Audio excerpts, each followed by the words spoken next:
We are in the greatest recession in 100 years. They told us there was going to be a V-shaped fast recovery. They lied. They said it was just going to be a short, sharp recession, and then it was going to be a V-shaped recovery in the third and fourth quarter. That's not going to happen.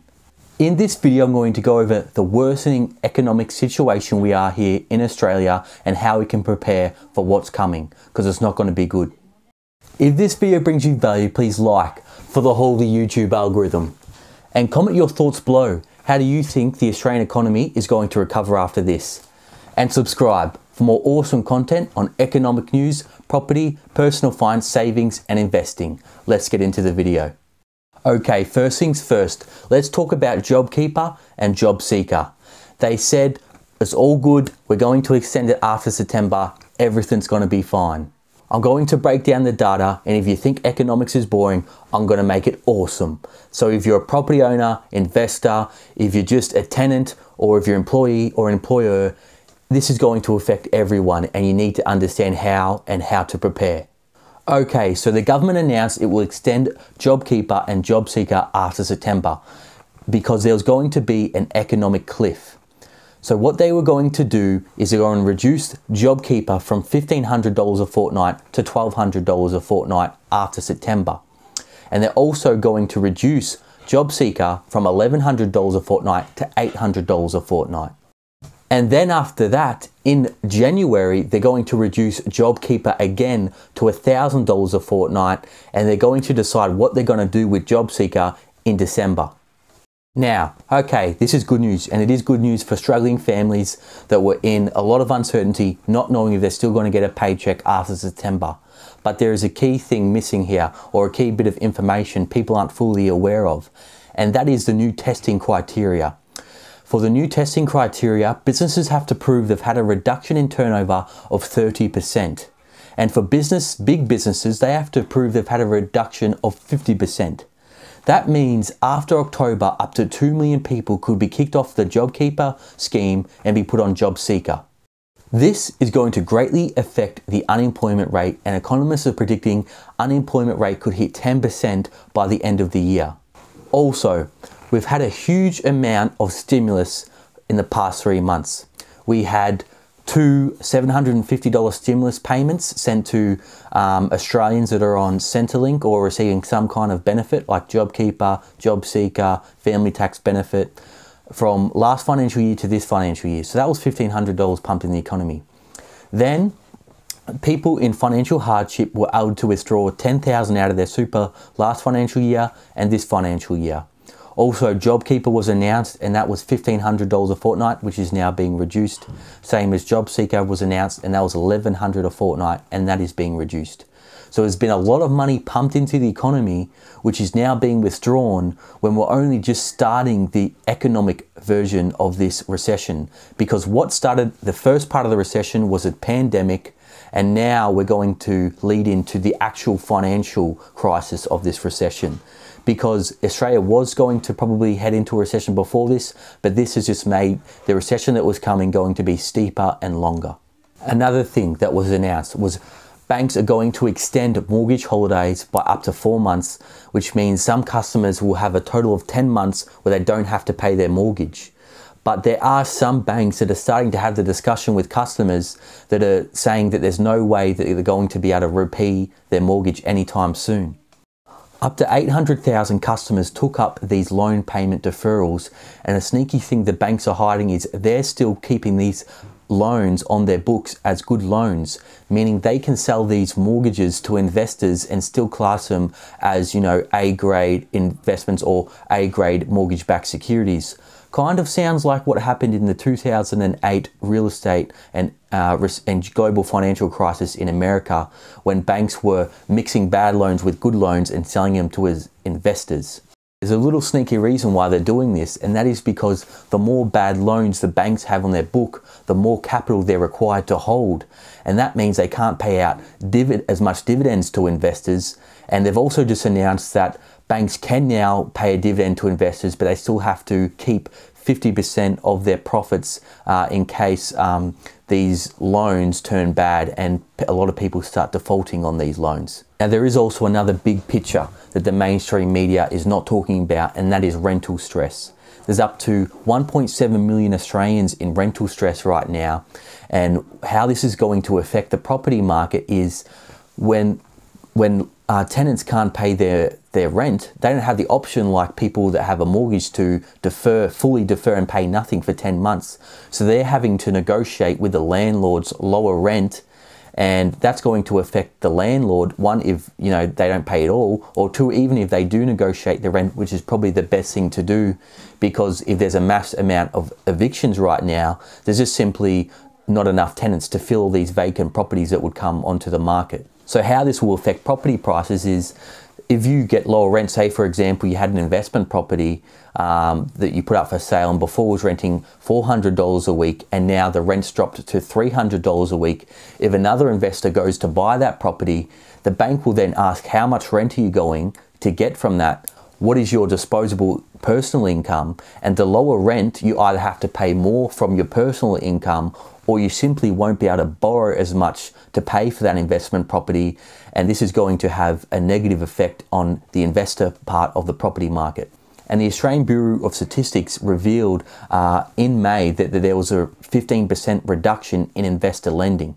Not to mention, even if the landlords then go and get a mortgage loan payment deferral themselves, they still have to pay things like council rate, water sewage charges, real estate agency fees, insurance, maintenance, and a few other things. So even if they do say, okay, that's all right, landlords can just defer their payments, they'll be okay, there still are a lot of other expenses with owning an investment property.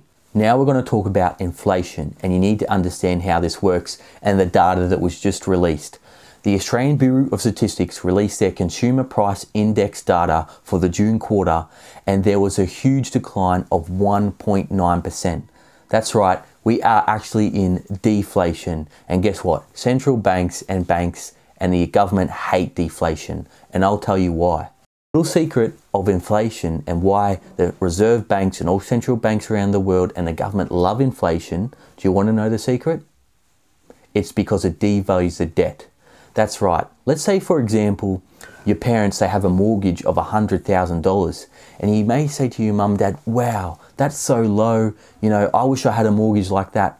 But you can bet when your parents first took out that mortgage, 20 years ago or 30 years ago, however long it was, $100,000 would have been a lot of money. But because of inflation and because of the small wage growth, even though there hasn't been much wage growth in real terms in the past 10 years, that has deflated the debt, meaning $100,000 back then of debt isn't the same as today. Meaning, a $300,000 mortgage today may seem like a lot, or a $400,000 mortgage, but in 30 years, because of inflation, or if there is going to be significant inflation, will devalue that debt. And that is why the government loves it, because not only devalues debt, but then that means people may have the chance to earn more money, and the more money they're earning, the more tax they pay, meaning the government gets more tax revenue, and that helps them service their debt. And they've even admitted it now, the US and the Australian government, that the goal is not to pay off the debt, but to grow the economy faster than the interest on the debt. But the problem is now people aren't spending and people aren't borrowing as much as they could before, because most people have already maxed out their borrowing, or simply they don't have a job. So even if banks started offering mortgages with negative interest rates, if a significant amount of the population is unemployed, they can't take up that offer. Now, interest rates have dropped significantly, and that is why people have been able to borrow more money and bid up property prices. But now the Reserve Bank has got their interest rate at 0.25%, the Reserve Bank of Australia that is, and they're effectively saying there's no more I can do. We don't want to go into negative interest rates because we've seen how that worked in Europe and Japan. It doesn't really work. And they've tried buying government bonds, and they've said, we've done enough of that. They've stopped buying government bonds for now, and they've said they will buy more if that needed. And that's dropped the 3-year fixed interest rates on government bonds, and that's why the 3-year fixed interest rates on mortgages are so low now. The Australian Bureau of Statistics also released their building approvals data today, and they've said that building approvals are down at 4.9% for detached and attached dwellings. The private sector for detached and attached housing approvals fell 5.7%, while in the private sector, excluding housing, it dropped 5.3%. The biggest declines was in New South Wales, with approvals down 14.8% and Victoria with the lowest down 0.2%. Now let's talk about the elephant in the room. And for those of you still watching, you're awesome. Please hit the like button and subscribe for more awesome economic news and personal finance, property, savings and investing. Okay, now let's get into the elephant in the room. Like I said, that is the risk of other states having a second wave. We've already seen a huge increase in the second wave in Victoria. I think cases were over 700 today, and you know, many people are dying. It's very unfortunate and it's very sad. And the risk for the economy in New South Wales, they're still recording around 15, 20 cases a day, is if a few of those cases, you know, people don't isolate and it gets out of control. New South Wales is the biggest economy in Australia, and it contributes 30% of Australia's GDP. Not only that, they've said there's been a couple of people from Melbourne that have snuck into Queensland, and they could have exposed thousands of people to this health crisis, or this health thing I can't say because YouTube doesn't like it. And if that, also Queensland went into lockdown as well, that's around 17% of Australia's GDP to 20%. So that could be almost of 70% of Australia's GDP, bang, in lockdown. And that is a significant risk, and they're not talking about this, and this is something you need to be aware of and monitor. So, how do we prepare? Well, first things first is, if you've lost your job and you're on JobKeeper, Job Seeker, you need to cut back your expenses. And the three biggest expenses is housing, transportation, and food. We're in the biggest and deepest recession in 100 years, and when tough times come, the tough get going. You may need to make some big sacrifices, like if you're in a big house, moving into a smaller house, negotiating your rent. If you have a car, an expensive car, consider selling that, or even selling your car altogether and biking around, or catching the odd Uber here or there, or asking for a mate to drive you around to, you know, job applications, or and food is another big expense. You can cut this down by going to Aldi instead of Coles and Woolworths, and meal prepping all your meals.